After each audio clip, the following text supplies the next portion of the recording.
Oh, hold on. Okay. Come on, camera. Focus. Focus.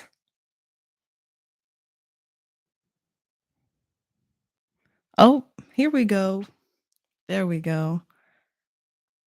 Hey, y'all. Good evening, good afternoon, good morning, wherever you may be. And welcome to this live stream.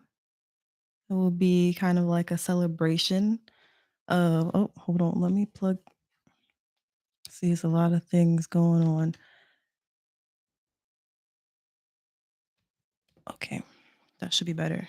So, yeah, we're going to go ahead and celebrate 10,000 subscribers, which is pretty big. Um, First of all, just thank you everybody for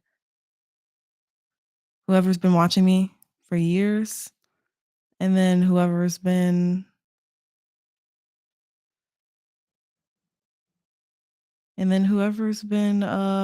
with me for a few months, and then everybody in between. Thankful for all of you all. And so I know there's a lot of newer people. Let me know if my mic is too loud or it's just my earphones. I know there's like newer subscribers that are watching me because of a recent video that I did. Actually, it's not recent. It's like 2 years ago now of the video that I did about your, feeling alone or feeling lonely, feeling like you have no friends and not feeling like you fit in. And recently just YouTube just decided to like throw that video out there to everybody's homepage. But I'm thankful for it because I feel like a lot of people can relate, which people can, as I've seen from the comments. And so, because there's a lot of newer subscribers and may not have seen a lot of my older videos or videos that have shown the evolvement of this channel, I just decided to ask or answer a lot of questions. So, thanks for the congrats. And really, this is a congrats to you guys and me because without everybody who is subscribed, I wouldn't have 10,000 subscribers. So, and I don't really like to think of it as just my channel. Like to think of it as our channel. So, yeah. Okay. I'll first actually start with the questions that I got on YouTube, actually, on the post. So let me go on that post. I got two questions. The first question's Asher Yahweh asked single. So I guess asking, am I single? No, I'm not single. I'm taken. And then Sharon Aruglia, getting healthy, asked, how do I keep my psychic stores from getting depleted on the weekends? Hmm. So, assuming that on the weekends you're not doing that, it's the same type of activities or things that you perceive, throughout the week keep your psychic abilities up. It just would depend. And if you're on here, you could like kind of like specify. Um, but I would say like I think the psychic or the perception of like psychic abilities is, people would say like your intuition or your higher level of thinking, right? Which comes from divine knowledge. Because by ourselves with our own human consciousness, ego consciousness, like we don't have, our own access to divine wisdom and knowledge. So I would say like for me personally, it's the connection that I continue to have with God and divine consciousness, knowledge, and wisdom to be able to have that relationship, that back and forth, that it's not really, it doesn't stop. Like it's always present and it's always going. And then I would also say your ability to keep that, psychic ability to be persistent is what activities are you doing throughout the week that you're not doing throughout the weekend to say that how do you keep it up on the weekends? And I would say, like, do you have a certain routine that you do every single day? Do you meditate? Do you pray? Do you, I don't know, read any sort of books or things every single day? Do you have a morning routine? And those type of things, just for me personally, are things that help me have a creative. They help me have that creative momentum to just keep going and to not even stop. So sometimes we can get creative blocks, and I feel like creativity comes from our higher power, that higher knowledge of wisdom, and imaginative thinking comes from like the cloud, right? Like I kind of like the analogy of using a cloud like iCloud. iCloud, you can have unlimited storage. Like of course you can buy more storage, but like the cloud is supposed to be unlimited storage. And then I think of the cloud as divine knowledge or divine consciousness because the cloud has unlimited storage and unlimited knowledge. So if you always have access to the cloud and if you always like strive to stay connected to the cloud, you never run out of being able to get into that flow state. So, long answer.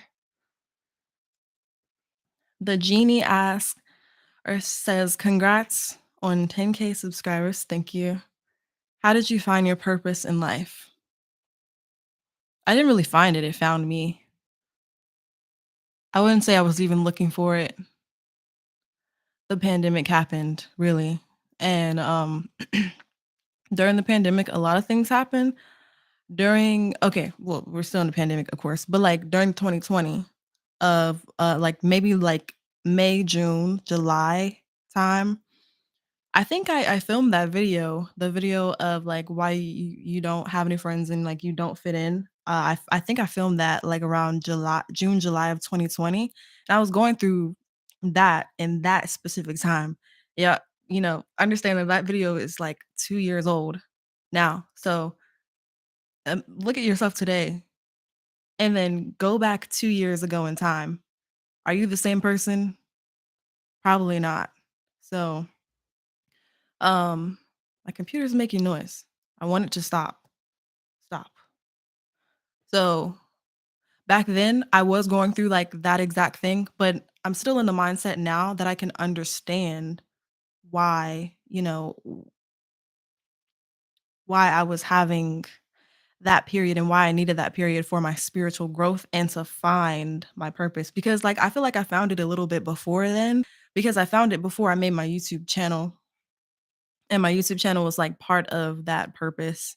But I would say it was isolation that allowed me to find it.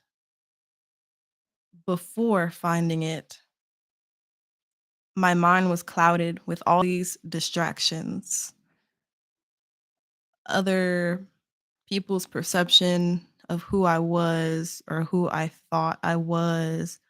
And I defined myself by a lot more things than how God sees me versus like how the world sees me. So just my perception of myself I wasn't working to peel back any layers of myself. And also I had a lot of trauma built up that I didn't know that I had, which everybody does, but I wasn't in a position to work toward any type of relief of stress, anxiety, or trauma. So I feel like when I was taken into isolation, it allowed me to be with my own thoughts, eliminate uh the perception of other people on my own life and become my own best friend, which sounds so cliche, but it really did happen like that. And then that led me to find my so-called purpose or why I'm here, what I'm here to do. And I feel like even if somebody has like an overwhelming amount of distractions in their life, there's still some type of pull pulling you to that because in life we face a lot of resistance from like what we truly want. Like our heart wants something and it wants the true thing, but like our mind wants something else because our mind I feel like is part of our flesh or like our ego, you know? So your heart always I feel like your heart or your soul or whatever you wanna say, no wants the true thing that's really gonna help you advance spiritually, but your mind just wants everything the opposite of that. Alright.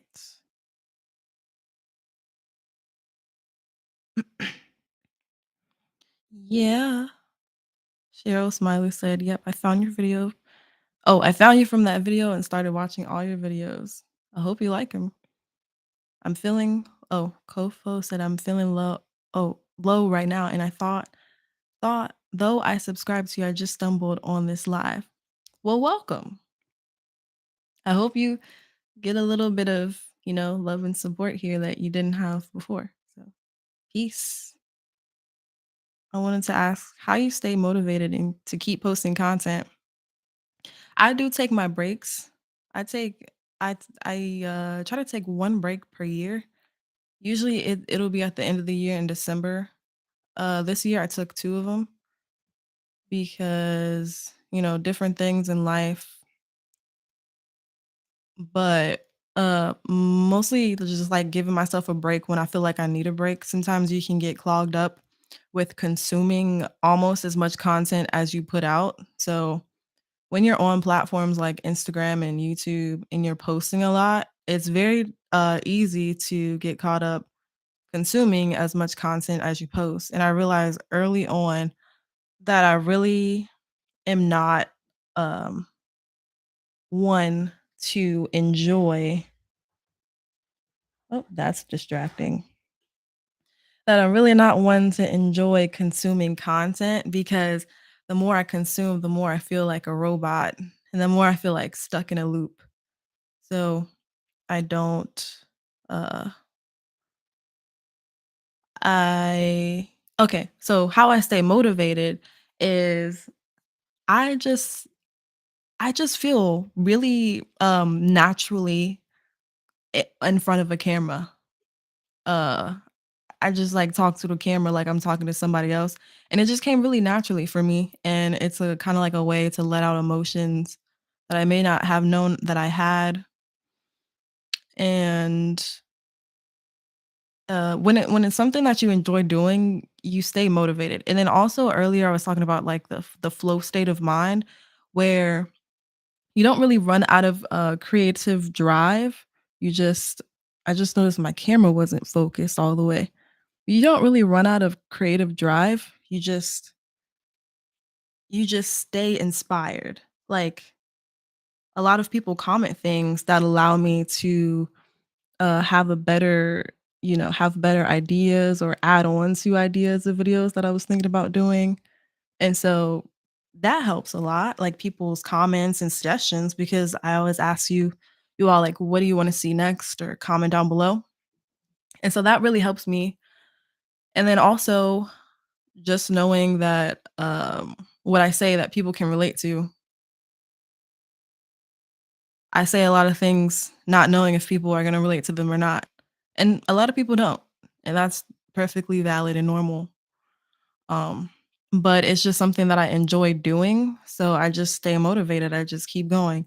And I'm also somebody that likes to challenge myself, and so that probably has a lot to do with it. I've just been a person that has, a pretty easy time staying consistent with things. Alright. Oh, what made you Ray said, "What made you start your own channel?" Um, People told me to start a YouTube channel. That's probably not the only reason, but I had a lot yeah, at the time when I started it, the people around me, like, I would try to talk to them about certain stuff that I was, like, becoming awakened to, and they wouldn't understand what I was talking about. So I'm like, "Somebody must understand because there must be a reason that I'm getting all these thoughts in my head." But, like, friends that I had at the time, like, weren't really, like, on the same wavelength. I was, like, transforming or progressing in a way that other people in my life just weren't doing. Like not nobody around me. Actually, one friend at the time I had at the time. And well, he's still my friend. And when I was when I was thinking about it, I'm like, well, maybe I could talk to the internet because I didn't really see a lot of people talking about stuff that I wanted to talk about. And actually, at first, like some of the first videos that I posted were about meditation. Like they were like I posted actual meditation, you know, guided meditations. And then I also posted some fitness content because in college I was an exercise science major. So I used to want to be a personal trainer. So it was gonna be like more health and fitness based. Um and then like, conscious like thoughts, just thoughts that were on my mind. And then I just started getting more and more thoughts that were consistent. And then I had a consistent philosophy and ideology about the world and about everything about humans, about the way of thinking. And it felt like I said, it was really fun to just put my thoughts out there on video and upload them to the internet and just see what happens. So this is what happened. Um Also, like I said, it became a challenge for me to in the beginning. Oh, y'all know when y'all watched that video 2 years ago with the orange shirt about, having no friends and feeling alone. Y'all know that editing was not as good as my current editing. And, I didn't use a mic or anything like that, so, like, a lot of people were commenting and saying, "Your intro is loud," and, like, "Your voice is soft." So, I had to go through, like, a lot of trial and error in the beginning, but it was kinda like a challenge for me. Y'all didn't really see a lot of the behind the scenes stuff that went on. I almost didn't film a second YouTube video on my channel in 2020, but I just like doing it.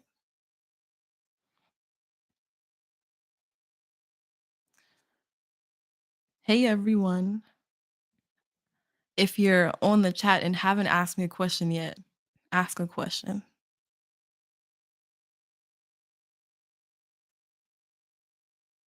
Congrats on 10K subs. Thank you. Just wondering, do you get annoying comments about your hair from older relatives, family, or friends? I do, and it's annoying. Yes, I've been getting those comments since the beginning. The the interest it's very interesting because me and my older brother, if you what I'm saying, like if you take all his facial hair off his face, we look just alike. And we both have locks. And it's interesting how I've seen kind of like my grandparents talk about his hair versus my hair because they talk about his hair like a lot worse. And he retwists his locks. Like he gets them done professionally sometimes. He gets them done and I don't. Like I just use a method where I braid my new growth around my locks so that because my new growth does grow away from my locks. So if I don't do that, then the the beginning of my locks will get thin out at the root and I'll have thinner locks. But I feel like the way that men get treated, like for the same physical appearances or features as women, is much more harsh, which is interesting to me because I feel like there's more pressure on women to keep themselves up, physically than men, as far as like hair and I don't know, your face, your eyelashes or whatever. So yeah, I do go get those comments. I've had family members asking me, "So what you gonna do with your hair?" Um, I used to get those comments more so when I was going through like the first year, but on November 14th, actually, I will be 2 years locked. So I feel like as they mature, I don't get those comments much anymore because the more that they mature, the more I'm seeing like they looked they look a little bit more like society's version of done hair, even though I don't do much with it. And I think that like the probably the fact that I have, lock jewels and stuff and like beads makes it look prettier to people. So not much anymore. Is the channel having a positive effect on your day-to-day life? Definitely, definitely. Yes, it definitely does. And it's, help I feel like helped me attract, all of you all who watch me a lot. And it, that meaning that also helps it also has helped me attract more people that think like me just in general. And actually I have I have another video coming for y'all that's a response to some comments that I got on the video that blew up of why you feel lonely and don't have any friends. So I'm gonna go like more into depth about some of the, I guess, opposition that I got from the viewpoint of why I said that most people don't like feel like they're alone and don't have friends. What question was I answering? My mind just got off track. Oh, is the channel having a positive effect on your day-to-day life? Yes, because the fact of like attracting people that think like you. Okay, so like I said that was 2 years ago. Imagine yourself 2 years ago. Okay, you're different, right? I I have a lot of the same thoughts, but where I am in my life is very different than where I was 2 years ago when I filmed that video. And I do have it's not like I had 0 friends then, I had, like, 1 friend. But, I didn't have, like, a friend group or anything like that, and, my 1 friend, I didn't really talk to them every day or anything like that. But now I have a lot more like, friends that think like I do, that I'm able to talk, to and without judgment. But I've realized a lot the actual things that we need in our life are things that most likely oppose what we want because then again our mind has an idea of what we think we want based upon the perceptions of um other people, what other people have we think we want because we think it's the norm and everything like that. What some of the best um relationships as far as friendships that I have today, I don't talk to them every single day. We're not like, super close, you know what I'm saying? We don't see each other every day. It's not like those tight knit interactions. But I feel like when you really are in a position to love yourself and take care of yourself first, the love that you have for yourself translates to everything else you do in life. So everything over here, everything over there, everything that you touch, if you have that love within yourself, that touch transfers into everything around you. And so I feel like the people in my life right now are literally a reflection of the thoughts that I've shared on this channel, which are the actual thoughts, like literally how I present myself here is how I present myself in everyday life. There's no switching up or changing, and it's very difficult for me to do that, to show a different face to somebody else who I show to everybody else or even to myself. And so, yeah, it's definitely helped. And also even like the, comments that maybe are coming from those who don't mean the best for me. Like the video I literally just put out what Monday about like uh the art of not caring, like the art of not carelessness. Because in some aspects, you'll always, care about what people think, but you can filter what you choose to give your energy to. And, you really have to have, like, tough skin, but also you really just have to it comes from a lot of confidence. You just really have to have confidence, and people are gonna tell you what they think that you are or what they think that you believe in or what they think you practice, and people gonna tell you what they think about you all day, but what do you think about you? Because the way that other people think about you, that ain't got nothing to do with you. So the way that people think about me, it has nothing to do with me, and it has nothing to do with how I see myself. And the moment that you let it affect how you see yourself is the moment that you give other people power over the way that you feel. So yeah, in essence, this channel has definitely had a positive effect on my everyday life.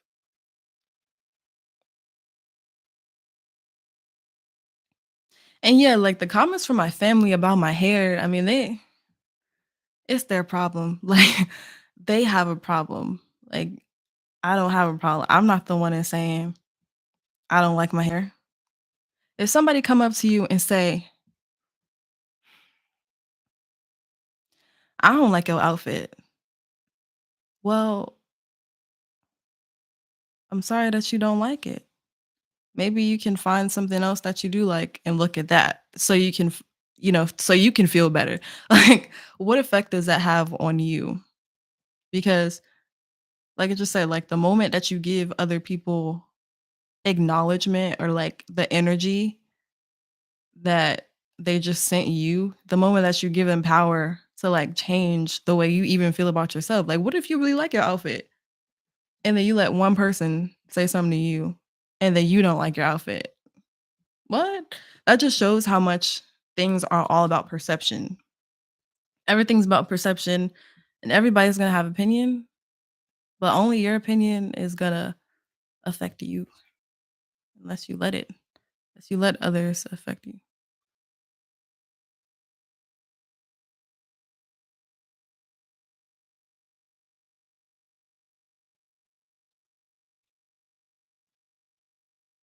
Oh, I read that comment. Okay. Oh, free Como too says overthinking my phrase. I'm budding in semi free form. Can't palm roll. Well, just keep going, and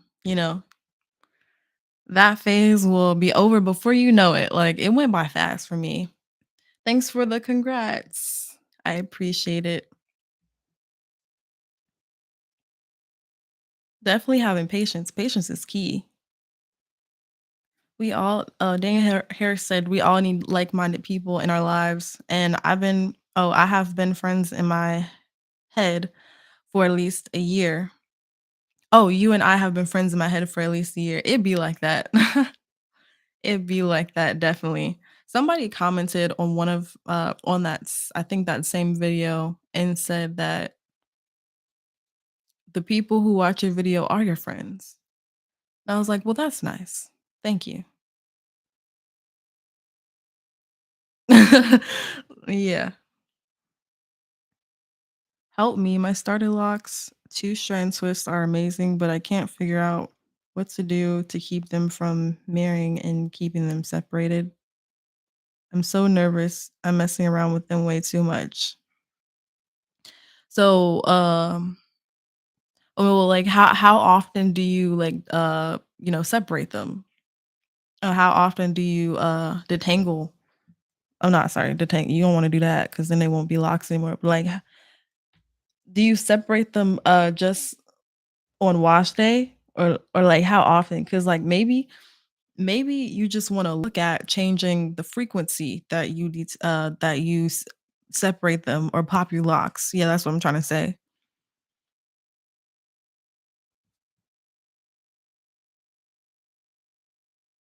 Are making videos a good way to channel your energy? Ooh, like whenever I get stressed or overwhelmed, excuse me, I have to create some type of content.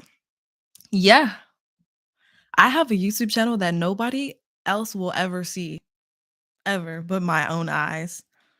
So I have another YouTube channel that I I I make like vlogs on there. And instead of writing my thoughts down, because to me that just takes a lot of time. I have time, but like I just rather say them. So I say them because it's like I'm talking to somebody else, but I'm talking to the camera. But I have a YouTube channel that nobody is subscribed to. And I just make videos. I talk to the camera. I make a video about what happened in my day, or maybe something that bothered me, or something that happened, or something that made me really happy, you know. And I just, tell all my stuff to the camera and then I upload a video to a channel that nobody subscribes to, that nobody will ever see, and all the videos are on private. And that's my journal. And it's like my video log to myself. So I think making videos are a great way to channel your energy for real. Even if nobody's listening to them. But if people are listening to them, I would say if you're gonna make a YouTube channel that other people are looking, yeah, you just have to be a little more a little more mindful about what you're saying on there because I don't know, just people love to misinterpret what you say, or there's just different perceptions of what you're saying. So you could say something and then like other people who are watching it could get a totally different meaning out of what you're saying. It's like, how did you get that out of uh what I'm saying? So uh you know, you could take one of those ideas and run with it.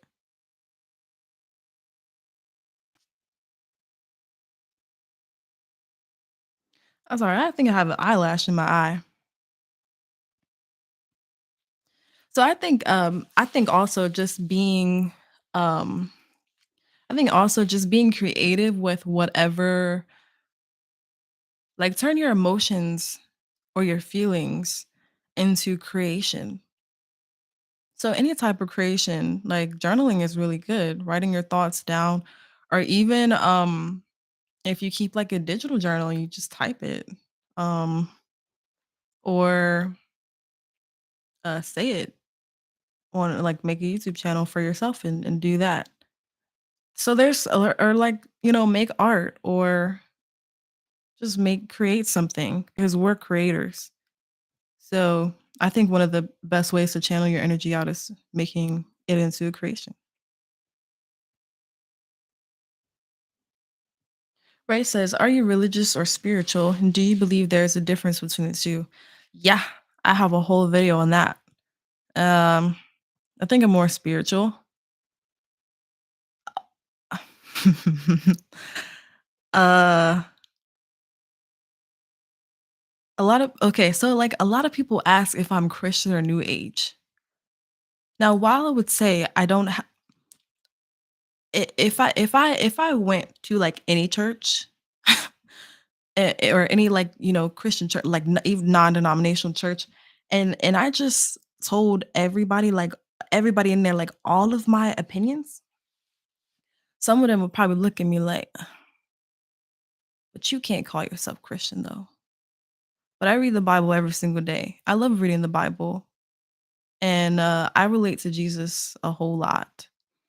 And what I've seen is that, um, unfortunately, a lot of people who do practice the ABCs of Christianity, uh, and who maybe in the church every day, maybe they're deacons, maybe they're pastors, maybe they're on the praise team, maybe they don't go to church, but they just, they practice the Christian way of life. And I'm just speaking from Christianity in terms of religion because that's the religion that I knew and grew up in. Unfortunately, the ways in which they live are not conducive to the preachings and teachings of Jesus Christ, but they call themselves Christians. And I could make a whole video on this. And it's not even about other people or like, other people's what other people do, because your practice should be based upon what you do. But I think I say this because a lot of people question it, and I think it is important for a lot of people to know, the background of who they're watching or who they're listening to, because I would deem that as important, based upon who I'm learning spiritual information from, of course. But the because I've read and studied, um, the whole premise of it is that yes, we will do bad things or things, that we think we shouldn't be doing. And every human has this innate uh trait in them. However, the goal is, what is your heart posture?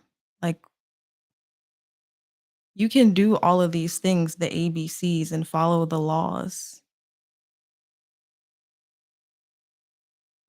But if you don't have love in your heart to spread that love to every single person around you, and if you go around judging every single other person around you, can you say that you follow the very first commands that biblically Christians are supposed to follow, which is love the Lord thy God with all your heart, all your soul, and all your might? So it's like your heart posture. It's not like all these other things. All the other things, they come next, right? In my opinion, this is all in my opinion. Um, but I just learned a lot about uh the spiritual way, whatever that may mean to other people, and versus the religious way. And that has set me free from just like so many things. So if anybody is wondering whether I am new age. Okay, yeah, so oh, I need to make another video on like why people perceive that yoga and meditation is a new age demonic practice, because it's been put in such a negative light. But those very things are the things that got me like right where I need to be to hear from God. You just need to be in a mindset of receptivity to hear from divine knowledge, because otherwise your mind is just going to be filled with a whole lot of things that are distracting you and pulling you further away from the cloud. So if you weren't here in the beginning of the live, I talked about like this metaphor of like iCloud and how you can buy unlimited storage on iCloud, because like the cloud is like this area, right? Where like you can store unlimited things if you want to. And that's like God's knowledge. That's like divine knowledge. It's like a cloud. And there's unlimited amount of wisdom and knowledge there. It's all knowing, all understanding. In order for you to even like be receptive to have that sort of information, you have to be in a state of receiving, openness, and humility. And so you can't do that without contemplation. And so the literally the definition of meditation is changing your state of consciousness using the mind, the body, and the breath. I'm sorry. It's changing your state of consciousness by using the mind, the body, or the breath, or a combination of two or three of those things. So then what is prayer? If you're religious, then you probably pray. What is prayer? You're fixing your mind on one thing, which is that higher power that you're praying to. And so, if the definition of meditation is changing your state of consciousness by using your mind, your body, or your breath, are you not using your mind and even your body to pray? You're changing your state of consciousness by focusing on one specific thing. Now, the definition doesn't say you're chanting to deity or you're doing all this other stuff. Like, that was a big tangent, but I just had to be in my zone with that one. Cause that one right there, ooh, I got a video coming for y'all on that one. Can y'all hear this beeping noise? Or is that just on my computer? Yeah, but I made a video like kind of explaining my um thoughts on that. Like religion versus spirituality. I think I made 2 videos actually.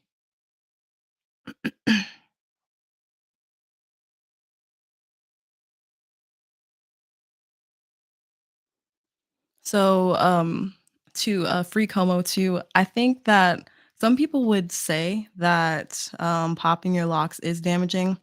I would say I can agree with that if you're like in the first couple of stages of or if you're in the like the first couple of months, because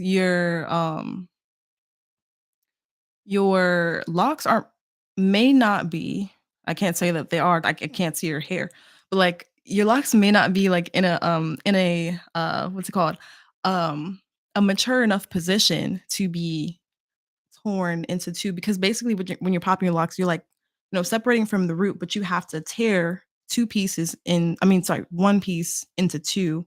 So, because your locks aren't, as mature in the, baby lock stage or like the starter stage, that I could definitely see how that could be more damaging. So maybe you wanna look at how, um maybe you do wanna look at how that would be best for you.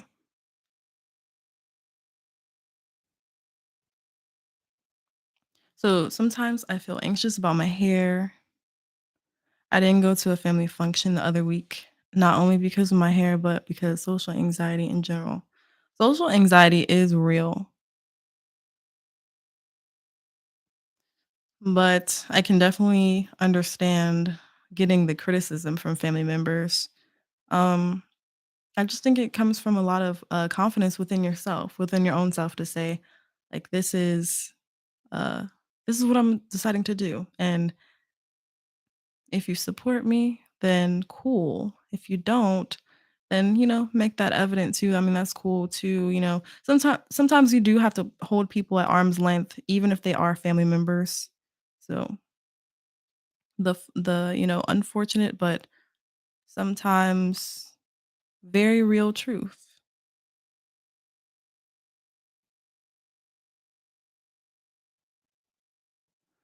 Activity author says, I will say I found you from the No Friends videos, and I'm so glad I did it. I did it. It came to me at the perfect time. I relate heavy to your videos. Well, I'm glad you do. And I'm glad that like YouTube just decided to like push that video out on like a lot of people's homepages because I feel like out of all the videos that I've posted, that is one of the most relatable by far.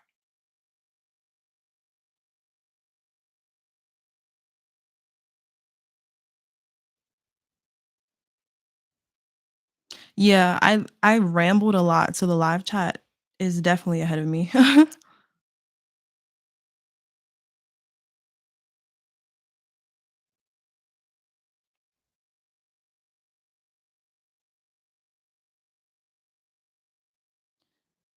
Congrats on starting your lock journey, Lorette Manzola.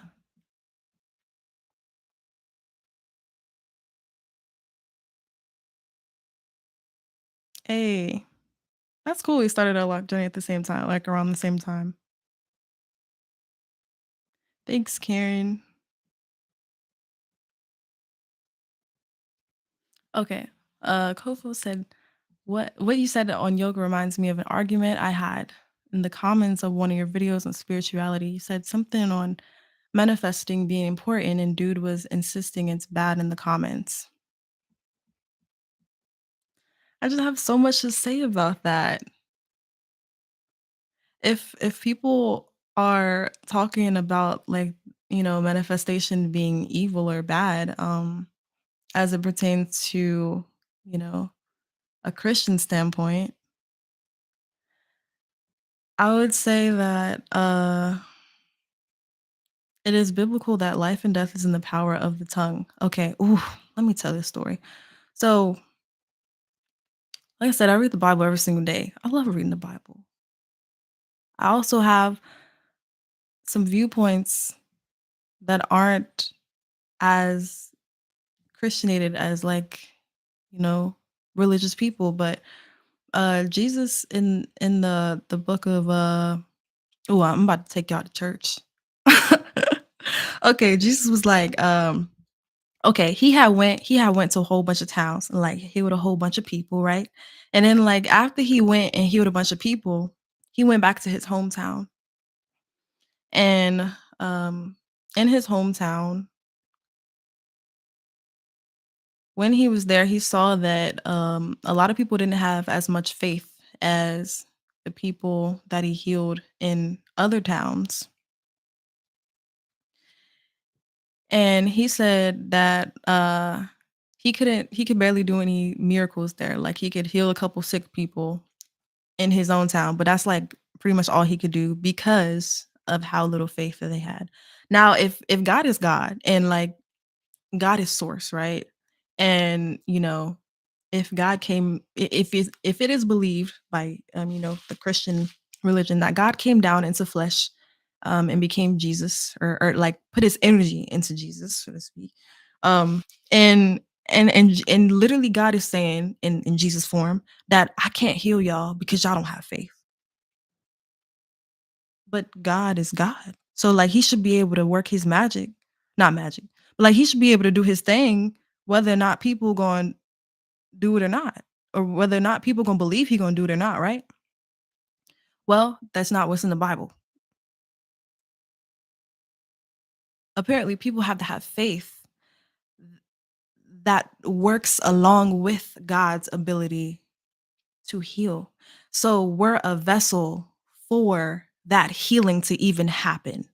That's manifestation. It's when our viewpoint and our thinking aligns with God's ability to tell us what we need to be healed.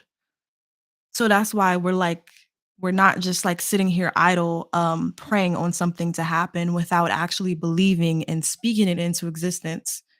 Um, and also like with the anxiety, like anxiety is very real, right? Like I actually mentioned in one of my previous videos that when I went to therapy a year ago, like more than a year ago, the therapist wanted to put me on anxiety meds for some reason. She didn't even have like accurate results that I had any type of anxiety disorder. But anyways, when you're anxious, your breathing speeds up, right? Um, excuse me. When you're anxious, your breathing speeds up, right? It is biblical that be anxious for nothing. And I mean, I have so many type of videos on how anxiety triggers the fight or flight state. Now this is like the scientific part of it. The fight or flight state is when your heart rate increases, your blood pressure increases, and your whole body clams up. There's a whole lot of intensity that happens when you have anxiety, and your body is not at a chemical state to receive the type of information or wisdom or knowledge or divine intervention to be able to act on a level that's higher than our primitive ego mind level of thinking. And so that's why anxiety is so crippling. A great way to practice preventative measures against anxiety is breathing. And because, I am a meditation teacher, there are a lot of different translations of words, and Sanskrit is a can I say it's a language? Sanskrit, okay. Okay, okay. There's a Sanskrit word called prana, okay? Prana means life force. If you've ever heard of pranayama, what it means is the ability for you to speed up, slow down, or hold your breath. So, you've ever seen people do this, like they hold their nose or they do it with this smoocher. They hold their nose, breathe in, and then switch sides, breathe out, right? That's called alternate nostril pranayama. You are moving your breath through each side of the nose. And what that does is it activates the left and balances the left and right side of the brain. That's pranayama, right? So if prana, that Sanskrit word, means life force, but pranayama means breath control, then life force translates to the breath and the breathing. And we need to be able to regulate our breathing so that we can regulate our state of like our bodily state, our chemical state, because there's chemical reactions that happen when we are able to regulate our breathing. And so since prana is the life force in you, it actually can translate to spirit, mind, body, spirit, or mind, body, breath. And so when you are anxious, what was I even talking about before? I think, oh, it's manifestation. Yeah. Okay. So when you're anxious, but you're trying to tell yourself that I'm calm, but you're really anxious. because that's what your body is saying, but your mind wants to say that I'm calm. We need that life force within us, that breath of life and that breath control and the ability to regulate our breath to be able to regulate our body, our physical, like our physicality. That was a whole lot, but like it's literally like it just all correlates. It all correlates. Oh yeah, by the way, I have a meditation YouTube channel. Go in the description of like any one of my videos, any one of my like recent videos from like a year ago or today, a year ago from today, and you'll see like my meditation YouTube channel. So like go on my bio. Yeah, it'll be I'm sorry, the description box. It'll be in the description box of like this live stream. So go subscribe to my meditation YouTube channel, and I give like some tips and tricks on like breathing exercises and things like that.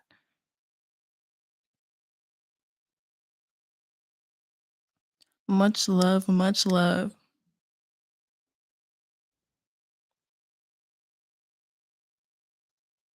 Tell me more about your hair journey. How long do you want your locks to be? I don't know. I just want them to be long enough for them not to like break my neck. You know, like I just oh my goodness, when I wash my hair and like I don't wring my hair out, and then I hold my head back, my neck be breaking. So and my hair is only like this long, so in locks. So I don't know,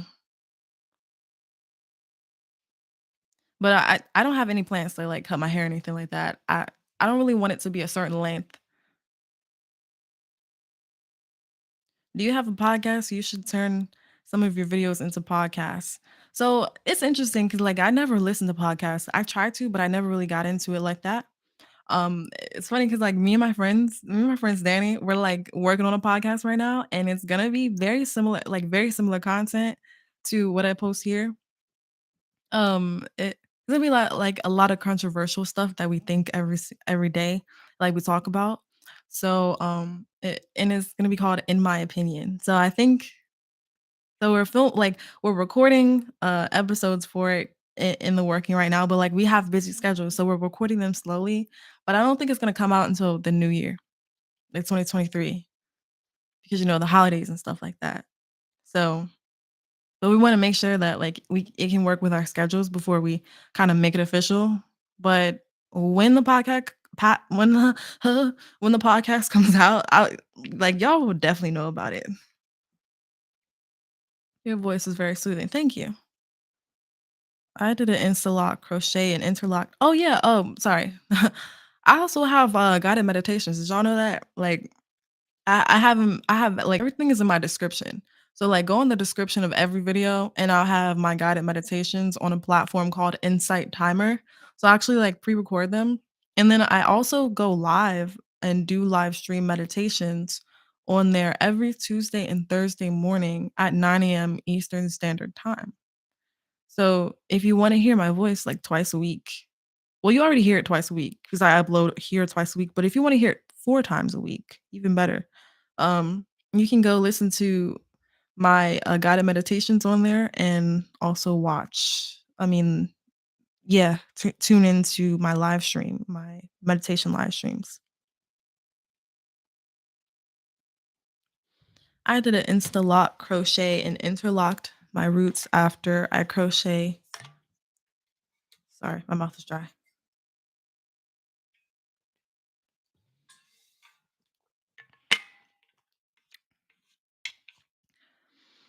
Um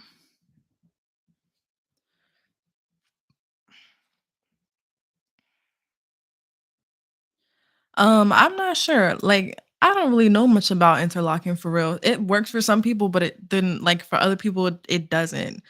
But if you did instant lock crochet and then interlocked the roots two 2 weeks ago, I don't really know because I never interlocked before. I can only know what I've seen on YouTube videos, and I've seen a lot of people with thicker locks. So if you have 17 locks on your head, then you probably have, probably a little bit thicker locks. I just have seen that, for people who have thicker locks, interlocking may not be the best route just because when you interlock, it makes it a little bit more bumpy, and as I've seen, right? And, it can also, like, put a hole in your lock. It just I think it depends on who's doing it too. Like, are you doing it or do you have a loctician to do it? I would recommend if you're doing it yourself, consult a loctician, even just for, like, not to do your own hair, but to just consult them just to make sure you're on the right track. So that's my, 2 cents. It was a biblical argument. Sorry, I'm, like, going back and forth here because I go on long tangents. I know I'm kind of behind the chat here. Um, Maybe this live stream will go an hour and 30 minutes. I don't mind. It's a biblical argument. I came to him with scriptures, but he just didn't wanna budge. He said I was twisting the Bible, and that's when I decided to stop replying. Here's the thing, like, everybody has different perceptions. You know, pastors interpret the Bible every Sunday, and from pastor to pastor, it's a different perception. Some people say the story of Adam and Eve is that, uh Adam slept with a dude. Some people, or I'm sorry, that Adam slept with the serpent. Some people say that the story of Adam and Eve is that Eve slept with the serpent. Some people say the story of Adam and Eve is that it wasn't no fruit, they just had sex. You know what I'm saying? Like there's so many different interpretations. Which one is right? Which one is wrong? It's been interpreted so many different times, it's been translated so many different times. So there's a lot of things that we call right or wrong, but if we really look at, like, the origins, it's not that it's not right or wrong, it's just that it's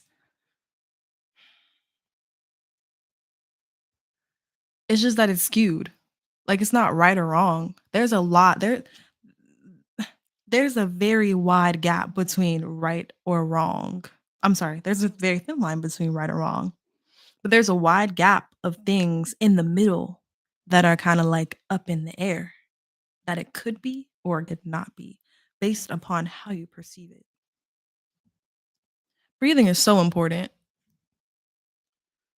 Yeah, and I just saw, like, a video of Erica Badu talking about the breath, because, and she was actually talking about the breath pertaining to manifestation, how if you're trying to tell yourself that you're calm, but your body is saying another thing, that means your mind and body are not in sync. And if breath, prana, your life force is spirit, then mind, body, and spirit aren't in sync. So you want the physicality of your body to be in sync with the spirituality of of your heart. And then the mental of your mind. And so if you're trying to tell yourself that you're calm when your body is anxious, then essentially you're lying to yourself. But until you put in the work to get your body to an essentially a more alkaline state, then we all have, those things to work on as far as breath control, mind control, contemplation, which is another way of saying meditation, and yeah, and just practicing those things.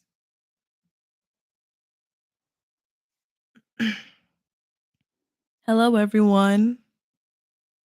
Hello, Candace. Welcome. What are your thoughts on having a dream diary? Oh, I think that's great. I think that's great. I personally have a lot of dreams, and my dreams are crazy. My dreams are crazy vivid. I think some people have spiritual gifts through their dreams, and I think that it's very good to record your dreams. Maybe if you record your dreams regularly and you can record them as soon as you wake up, you may be able to even see a correlation from one dream to another. Maybe there's a consistent theme within your dreams.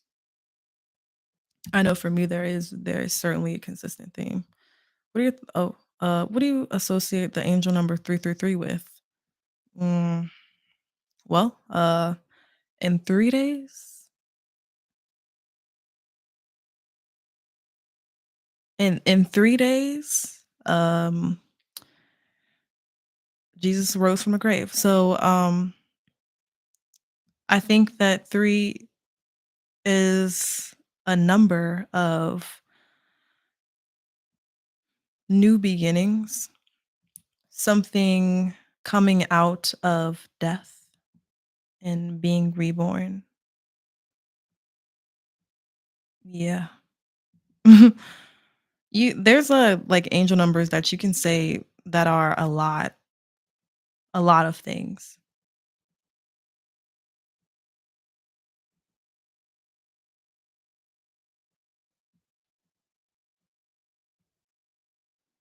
I heard you briefly mentioning dealing with dandruff in one of your videos. What's a shampoo that you recommend for dry scalp? There was one that you recommended that wasn't available in my location. Oh, in your location. Sorry. Um, okay. I only use one shampoo and it's a shampoo bar from Free the Roots. Uh, they're an affiliate company of mine actually. They're great. They're great. I use a couple of products from them. I use there's a mist that I use on my hair and my scalp, and, maybe I was saying that that mist helped me with dry scalp and dandruff because it did.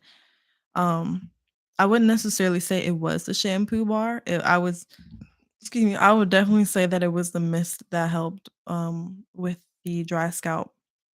But also, they have the shampoo bars that are, to me, they help eliminate waste because, like, when you think about shampoo bottles that, like, are in plastic, a lot of times, when you try to recycle that type of stuff, the recycling companies don't even take it, like, once it gets to the recycling plant or whatever, wherever the recycling goes, once it gets there, like, a lot of the times, they don't even take it, so I like to eliminate as much waste as possible, and so that's why I really like those shampoo bars.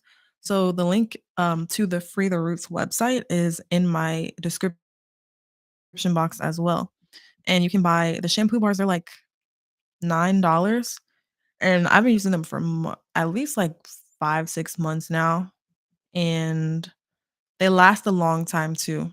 So that's what type of shampoo that I use. True revelations come to unfold. Yes. Hair steamers are great for dry scalp and locks. I have heard that. I've never used it before, but I definitely have heard that. So yeah, I was thinking like maybe I'll go like an hour and 30 minutes on this live stream since I haven't usually gone that long on other lives. So if you all have any other questions, definitely ask them.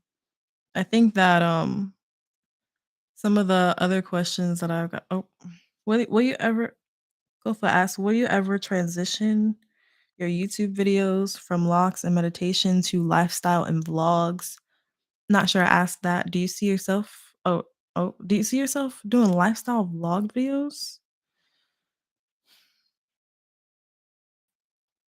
I don't wanna show too much of my life on the internet, um, but I just feel like, vlogs I just bit my tongue when I talked.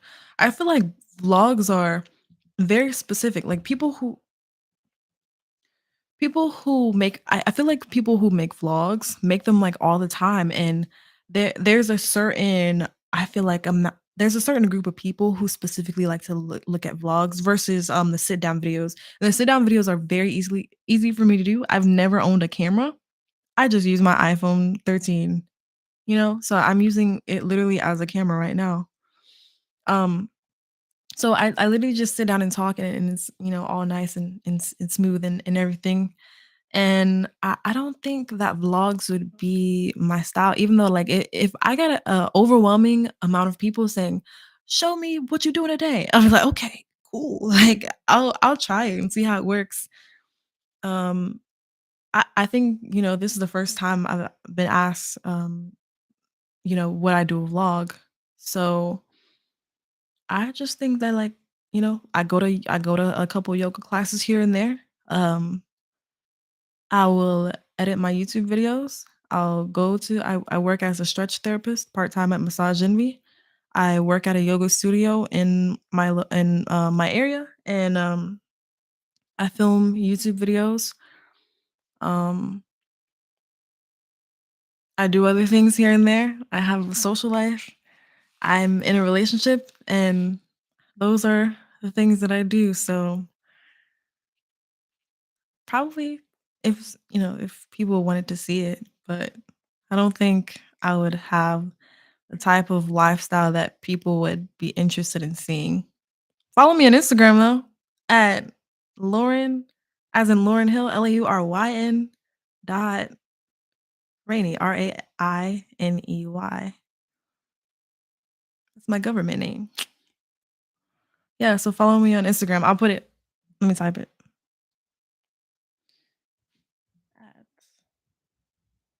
Lauren, I'm sorry, I forgot the dot. Dot Rainey. My Instagram.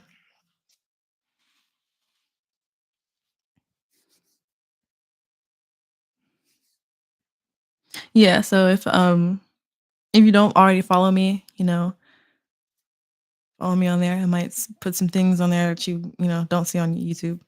Why do you think it's hard for some people to get into meditation like a habit? Oh, many reasons. Number one, people are scared of their own thoughts. I used to be scared of my own thoughts until I wasn't. So for a lot of people, it's just scary to be in silence for a long time. So um when you're in silence, like just like a lot of things that have been suppressed into the subconscious and like to the super conscious or and everything like that, they just come up to light. And some people when they believe it or not, so when some people when they meditate or when they even practice yoga, I was actually in a yoga class at the studio that I'm working at right now, and one of the students in the class during the shavasana, which is always the last yoga position of the class, and it's literally lying down. It's actually called corpse pose, and it's literally just lying down flat on your mat.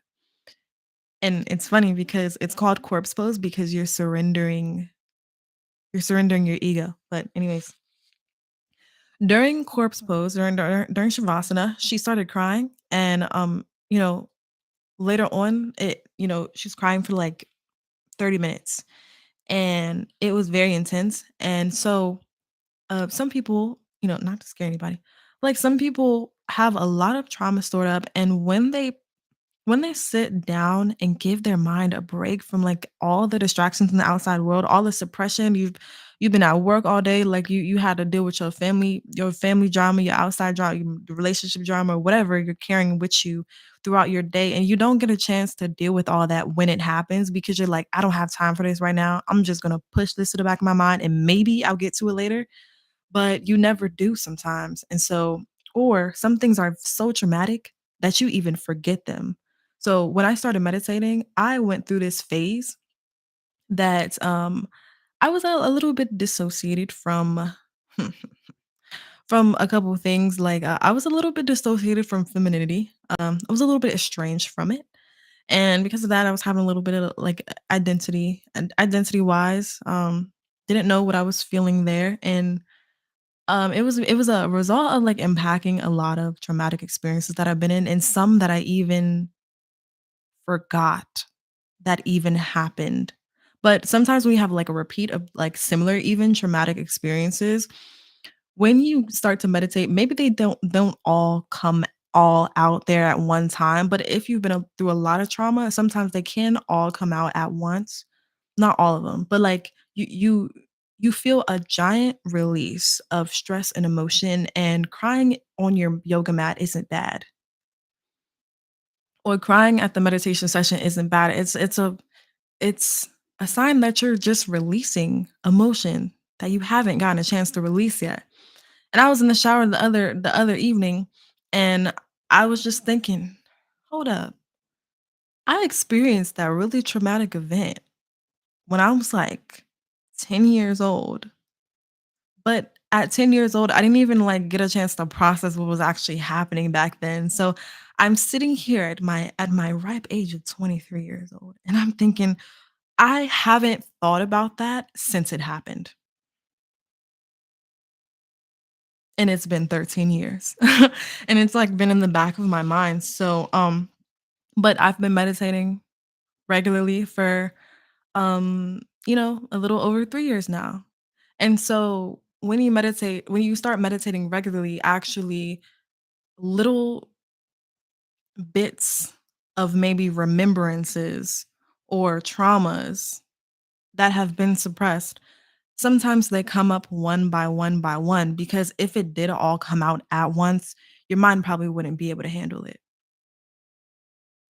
because that's how much suppression has actually been done. So, yeah, number one, I think it's hard for some people to get into meditation is because, yeah, like they don't like sitting alone with their thoughts. It can be pretty difficult and pretty scary. Number two, they may not like silence. It may be really awkward. We always have like something in the background, like TV or music or something. My house is so quiet. Like whenever people come over, like my friend Danny came over the other day, and you were like, and she was like, "Your house is so quiet." I was like, "I didn't know that." But I think another reason can be because they don't think that they're doing it right. Some people think that like in order to meditate, you have to do something really extravagant. Like you have to um, light some incense and you have to like set the scene and everything like that. Or you have to have background music or you have to not have any other thoughts in your head. And if you have thoughts in your head, then you're not doing it right. But that's all wrong. I mean, not wrong, but like that's all not necessary in order for you to have a meditative experience. We meditate all the time and don't really and may not realize that we're meditating. When you daydream, you're meditating unintentionally. When you're praying, I talked about this earlier. When you're praying, you're meditating because meditation, the definition is changing your state of consciousness using your mind, your body, or your breath, or a combination of two or three of those things. So whenever if you've ever had an anxiety attack, I've had a few, and you try to tell yourself to breathe, um, pranayama, breath regulation, breath control, that's meditation. Um, when you're bringing your attention to one thing at a time, I wouldn't say because meditation is intentional, but sometimes we can get into the flow state. Like I actually learned how to meditate while I when I was in college, I learned how to meditate while I was studying, which was really cool because I kind of put my body or I'm like I kind of like put my mind on a timer of 45 minutes studying, 10 minutes off, 45 minutes studying, 10 minutes off, because your mind needs a break sometimes. So I would get into a flow state like that, and I would be able to focus on nothing else but the work that I was doing. And that can be a form of meditation because you're bringing your mind to one thing. It's a category of meditation called calm focus. Okay, so let me get back to your question. So yeah, so people think it's difficult because they don't think that they're doing it right, but like there's so many ways that you can meditate and you don't know that you're meditating.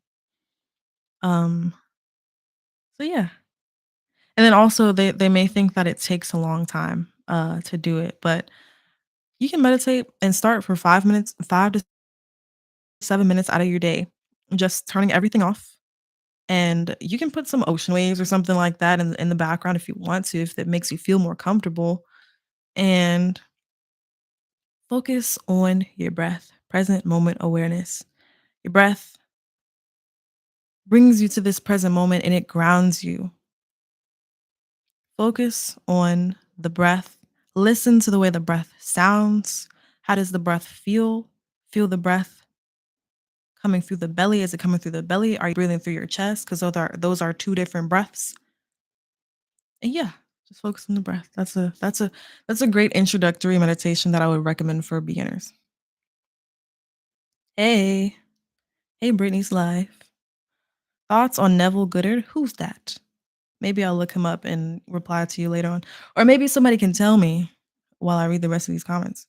Never meditated before, but after your answer, I'll try it. Might be therapeutic. Yeah.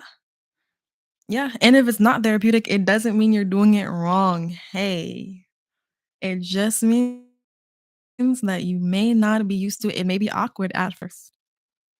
So yeah, how often you go to the studio with your dreads? How often do you go to the studio? What studio? Oh, you talking about the yoga studio that I work at? Um, Once or twice a week. I teach a class on Fridays now. Um, but then I just went to the class today and it's Wednesday. But then I also go to yoga classes at the gym, but that's not a studio, it's a gym. Go to LA Fitness. Um, yeah. Lil Durk just dropped. Okay, cool. That's why I love writing. Yeah, write your feelings down. I have ADHD, so it's hard to meditate, but we'll try.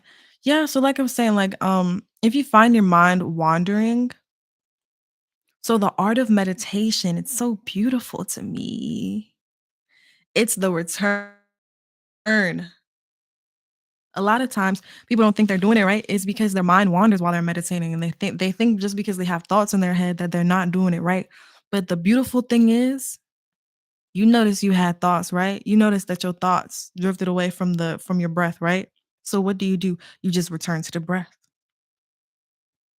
Okay, so you meditating, you focusing on the breath, you focusing, and then a thought comes up, and you're thinking, "Oh my God, what am I gonna eat for dinner? I ain't got no food in the fridge." Oop, you notice your mind wandered. What do? Bring it back to the breath. So it's the art of the return. It's not, ooh, this is good. The meditation isn't necessarily to focus. It's to return back to the focal point. Write that one down. Write that one down. I'll say it again. The meditation isn't to focus, it's to return back to the focal point because our mind will always have thoughts because it's a mind. It thinks. That's what it's supposed to do.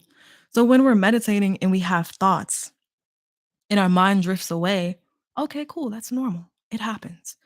We just bring our awareness back to whatever we're focusing on, the breath, whether you're staring at a flame of fire on a candle and that's what you're focusing on, which is the actual form of meditation. Whatever your focal point is, if you have a mantra, if you have an affirmation or whatever that you're repeating during a meditation, if you're praying, right? Like, okay, think of a prayer. Okay, think if you pray, think of when you pray. And sometimes I be falling asleep while I'm praying. I just gotta be honest. I don't know why, but I just fall asleep sometimes. So that's me losing focus, right? And then I fall asleep and then I catch myself. I just fell asleep. And sorry, God. And then I just bring my awareness back to the focal point, which is the prayer, which is the source. So yeah, the mind is gonna have thoughts, but just because you have thoughts doesn't mean you're doing it wrong. It actually is an indication that you're doing it right because you've noticed that you have thoughts. So that's like the return, the art of the returning to your focal point is life. That's the natural cycle of life. Life isn't y'all know what the stock market look like? It goes up, then it goes down, then it goes up, then it goes down, then it goes up, then it goes down. Let me draw it for you. Y'all, if y'all don't watch the stock market, let me show you what it looks like. Ugh. And then okay. Can you see this? Oh yeah. So this is what this is my to-do list. Okay. This is what the stocks look like. Okay. It will start from here, but it will go up and down, up and down. This is called an ebb and flow. And so when you are meditating, when it's going up, that indicates that you're focusing. But when it's going down, that indicates that, oop, I've lost focus. But then it goes up again because you realize that you've lost focus, and then you're going to bring it back to the awareness. Oop, I've lost focus again. It's going down. But notice that all together, it's still going up. So even though you're going to lose focus, this is a life. This is like meditation is literally what happens in life. Even though you lose focus, you always return, and the return is what makes it stronger. And that's literally the natural flow and the natural cycle of life. Because overall, gradually, what you're doing is you're strengthening your ability to control your mind because it's not suppression, it's direction. So you don't want to suppress thoughts because whatever is suppressed, it will always come back up. But what you want to do is you want to notice your mind has wandered and redirect. And then the more that you practice redirection back to the focal point, the more that you get better at redirecting your mind. It's not necessarily getting better at focusing, it's getting better at returning and redirecting your focus. So, yeah. I need to I need to make a video on that. Let's write that down. I've probably made one before, but let's make another one.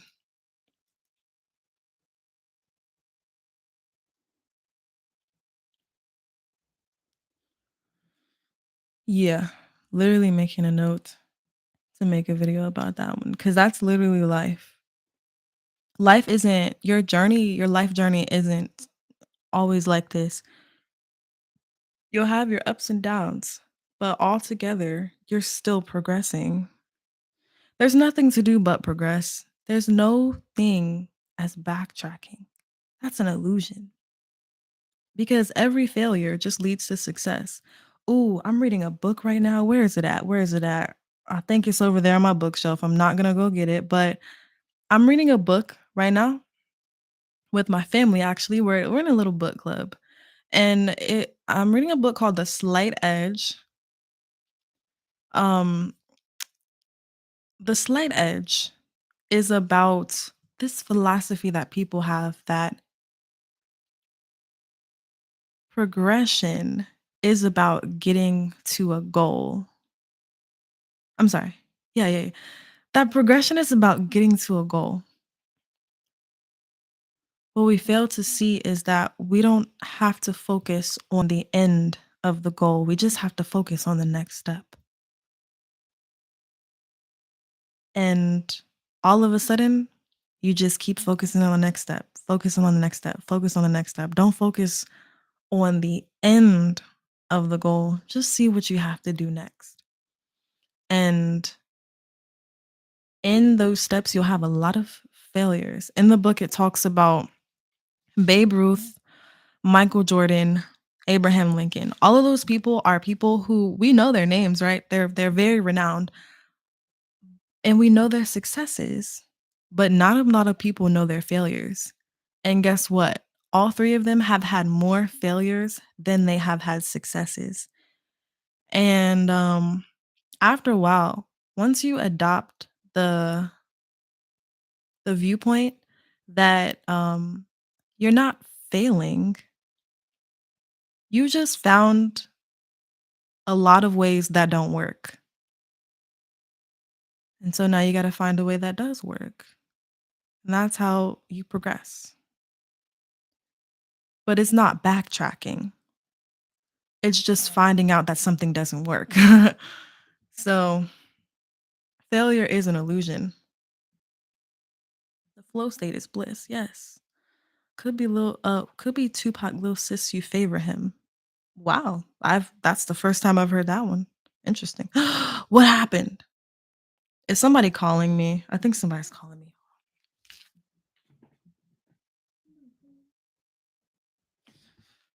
I think somebody's calling me. Sorry. We'll return to our regular scheduled program in a couple seconds, hopefully.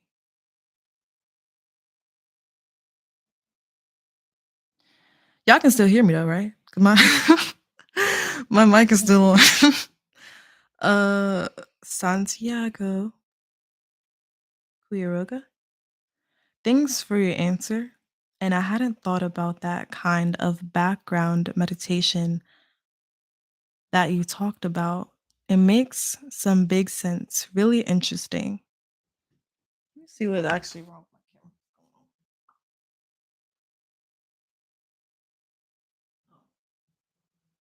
Oh,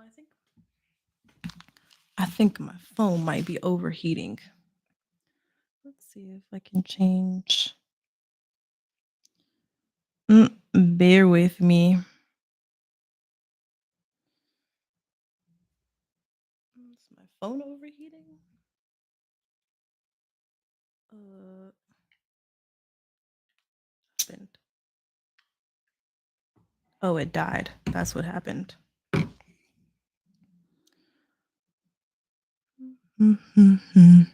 Okay, I'm gonna keep talking. Yeah, bear with me. I'm just gonna change the camera setting. See if I can do that. So yeah, you're welcome. I I learned that very early on my journey, in my journey of meditation. I learned that pretty early on. Okay. Can you read the book titled The Way of Perfection by Teresa Avila? Thanks. Yes, I can. Especially if they have like a especially if they have a audiobook of it cuz I really enjoy audiobooks. Okay, so I don't think I can change the camera. I'm gonna just I'm gonna just answer the rest of y'all questions and then end the live stream off in a little bit. Okay, personal favorite video that you've created. Hmm. I've created so many. I have like 200 videos or something. Okay, personal favorite video. I don't even know. That's really difficult. Let me look through all my videos. It's gotta have been like an older video that like people don't usually comment on and see because apparently I have a lot of older videos that are really good, but they just don't get a lot of views anymore because when people come to my channel and when they're like newer visitors, they come, and mainly see my newer videos. They don't see my older videos. But oh no, I lied. My favorite video to film has been by far the title "Don't Be Deceived." The when I talked about basically religion versus spirituality, and so I forgot who was it. Who was it? It was it Dennis? Was it Dennis? Um, I forgot who was it. Asked me earlier, like, am I spiritual or religious? And I would answer you with, oh, Daniel. Yeah, sorry. Yeah, Daniel asked me that, and my answer was like this video because I talked about the difference between like spirituality and religion for me, and that my experience has unfortunately been the people who would consider themselves and who I would also consider as more spiritual are unfortunately some of the most judgmental people because not that like ooh, I gotta check myself on that too. Cause my perception shouldn't depend on like how other people treat me, even though that I mean it's a clear sign of people's heart posture. Because if you're judgmental, then it's even biblical that the amount of judgment that you use on other people, it will be cast back onto you. And also there's that saying that before you think about pointing out the speck in somebody else's eye, you can remove the plank out of your own eye first so that you can see clearly to remove the speck out of your neighbor's eye. So like when you go around judging people through the lens And oftentimes it's a very narrow lens through which religion is filtered, then you go around with a lot of judgment. And I even, like, realized that I went around with a lot of judgment instead of, looking at, like, where is my heart at? Like, do I really have love for people like I say I do or like I claim I do? Or because a lot of people just, like, following things because they don't wanna go to hell. Let's be realistic, because I'm not saying that hell shouldn't be something that people are scared of. I mean, that's up to you to decide, right? But my hmm, oh, just watch the video. I would just yeah, if you haven't watched the video, I would recommend watching the video.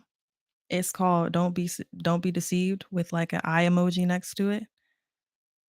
So, yeah, and with that, I will um go ahead and end out the live stream. So, thanks y'all for celebrating this 10,000 subscribers with me. It's really cool. And I'll have a video coming for you on Friday. So yeah, look out for that one. Hope y'all have a great rest of y'all evening, afternoon, morning, wherever you are at. And yeah, thanks for vibing with me. Have a great rest of y'all day. Thank you. Bye bye.